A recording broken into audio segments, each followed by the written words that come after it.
La carga, es decir, cuánto y cómo carguemos un coche, afecta a su seguridad activa y pasiva. A la seguridad activa porque altera sus cualidades dinámicas. A la seguridad pasiva porque la carga en sí es un elemento de riesgo en caso de choque, si no está colocada correctamente. Cuando añadimos peso a un coche, variamos las tres facetas que intervienen en la seguridad activa: las prestaciones, la estabilidad y la capacidad de frenada. Esto es una aceleración desde 80 km por hora en un espacio de 200 metros, sin carga, solo con el conductor. Y esto es la misma prueba, pero con la carga máxima permitida en este coche.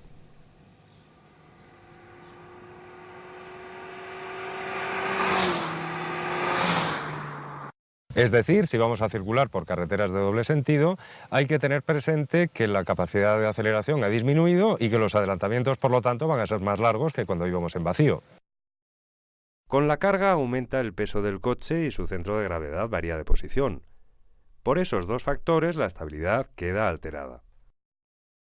En condiciones normales esa alteración será prácticamente imperceptible. Ahora bien, en una situación de emergencia, las reacciones del coche serán bien distintas. Cuando está descargado, este coche puede realizar esta prueba de esquiva con un movimiento de carrocería mínimo. En cambio, cuando lleva carga en el maletero, el movimiento de la carrocería es mayor. El control de estabilidad debe trabajar mucho para que pueda mantenerse en la trayectoria. Si este coche no hubiera tenido control de estabilidad, la situación habría sido mucho más difícil de resolver. Por esta razón, recomendamos siempre elegir coches que lo tengan de serie y, en caso contrario, pedirlo como opción.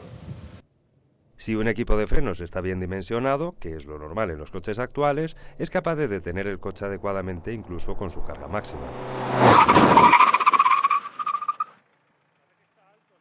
De hecho, el aumento de carga no implica un aumento proporcional en la distancia de frenada. Es posible incluso que la distancia de frenada sea prácticamente la misma, con o sin carga. Ahora bien, los frenos convierten la inercia del coche en calor. Cuanto más cargado esté, más calor producen. Por tanto, lo que sí varía directamente con la carga es la resistencia de los frenos a un uso continuado. Como ocurre con la estabilidad, esto no se va a notar en condiciones normales. Sin embargo, si se baja una pendiente larga y pronunciada con el coche cargado, hay que tener la precaución de utilizar una marcha lo suficientemente corta para que el coche no gane velocidad aunque el conductor no acelere. Es decir, no se trata de hacer esto, reducir de marcha para perder velocidad, sino de ir en una marcha corta para que no la gane. Los carteles que dicen "utilice el motor como freno" están mal redactados. Salvo que realmente los frenos hayan dejado de funcionar, cosa que sería bastante raro, hay que utilizar la capacidad de retención del motor para evitar que la velocidad vaya a más, no para reducirla. Lo que hay que hacer para que la carga afecte lo menos posible a la seguridad activa es lo mismo que hay que hacer para no comprometer la seguridad pasiva: colocar y asegurar correctamente la carga. Esa es la solución. Lo primero que debemos tener presente es no sobrepasar la carga máxima del coche. Es difícil hacerlo porque la carga máxima suele estar en unos 500 kilogramos.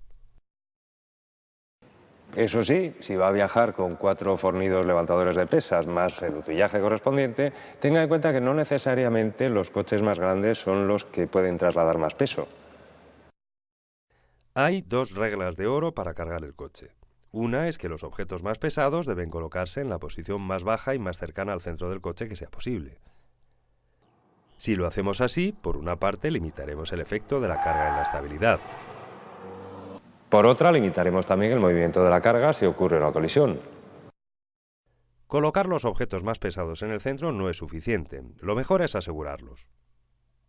En el caso de maletas normales, una red puede ser suficiente. Si vamos a llevar objetos muy pesados, entonces es mejor utilizar unas cinchas. Las argollas en el maletero son un elemento muy útil. Conviene elegir los modelos y las versiones que las llevan. Asegurar la carga es indispensable cuando algún respaldo trasero está abatido. Después de colocar los objetos más pesados al fondo del maletero y en la posición más baja posible, hay que distribuir los más ligeros. En los coches que tienen portón trasero no es prudente colocar objetos por encima de la bandeja. Primero, porque restan visibilidad, y segundo, porque pueden penetrar en el habitáculo. Si no queda otro remedio, lo mejor es asegurarse de que ningún objeto puede pasar del maletero hacia el habitáculo, porque esto es un riesgo para los ocupantes. Lo mejor es colocar una red que lo impida. Aunque una maleta pesada parezca inamovible en el suelo del coche, en ciertas colisiones, por ejemplo un vuelco, puede ser muy dañina para los ocupantes.